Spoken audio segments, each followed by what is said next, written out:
طلاق شوی خور په کور باندې داسې بوج وي ایمانی درته وایمه لکه د سړي چې په سر کې رسولی وي.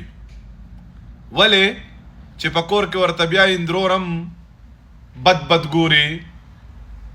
هغه د خاون خور چې اندرور ورته وایي که څه اندرور وي که نه اندرورم ورته بد ګوري. ضرور بچیم ورته سپک ګوري. او چې په کم کمره کې سملی نو بیا خلک وایي وی بل ډېر راغی په دې کمره کې وی ټول ورځ پکې لګېدلی وي. دا د طلاق شوي خور عزت وي. خور به چرته هم نه طلاقېږي. ایمانی درته وایم.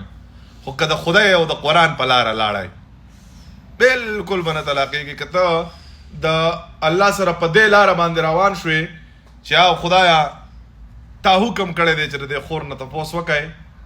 په قرآن کې دی ویلي دي چې د دې نه به تپوس کوئ چې ستاسو خوښ دي که دا رضا به ورکوئ که نه مه ورکوئ. مونږ اصل کې د ټولو نه غټ ظالمان دقلته شو. د غریب رور صرف په دوو ځایانو کې ډېر ټیټ پکار راځي. یو پکار کې او یو د قبر پکار کې. یو د کور پکار کې یو د قبر پکار کې. دا د غریب ورور اهمیت وي. نور د هغه بچي چې کم وي که نه هغه په کور کې چې اوس لکه لس ورونه دي 9 مالداران دي یو غریب دی. د دې مالدار بچی چې کم دی نو دا بر دې نیانی کسره 24 غنټې وي د ځان نه اخوا کوي. او د غریب بچی چې ول رانږدې کېږي وایي جامې امتیاز یې کوي بیا به د جامې براله پلیتې کوي مونځ پې نه کېږي. دا د غریب بچی اهمیت وي که نه یار سړي باندې به دا وخت تېر شوي وی وایي ګورئ. دریم د معاشرې یو بد نوم دی جړه. مونږ ته خونده مخلو او بیا یې وجنوم.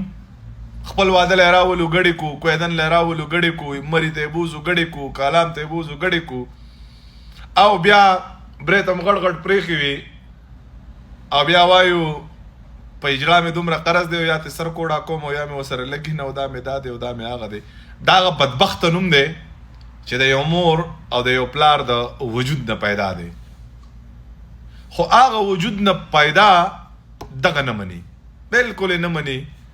کله چې مړ شي او ډېرې پیسې وستري نو بیا مور او پلار وایي دا زموږ زوی و.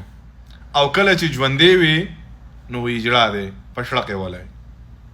دا 2-3 ډېر بدبخته نومونه دي. په رشتو کې احتیاط کوئ. زه به د سره د رورۍ په خاطر زه ته لکه خپله ایماني خبره درته کومه چې زه د رشتې په حق له الحمدلله زما زړه مازغه ذهن بیخي د قرآن په لاره روان دي.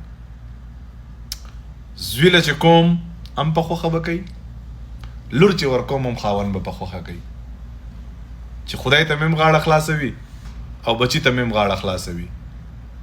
یوازې بچي راوړل نه دي راوړي سپی خو پرورش یې ګران دی تربیت یې ګران دی. تربیت د بچي داسې وکړه چې چوتې سترګې سبا ګرځي ټیټې سترګې نه. ځکه خرچم پې وکړه څنګه پې وکړه چې وستې کېږي. ګورئ په قبر کې نار ماری شته چې پیسې پکې کېدې او نه په کفن کې جیب شته چې د ځان سره یې ویسي. ټیک ده.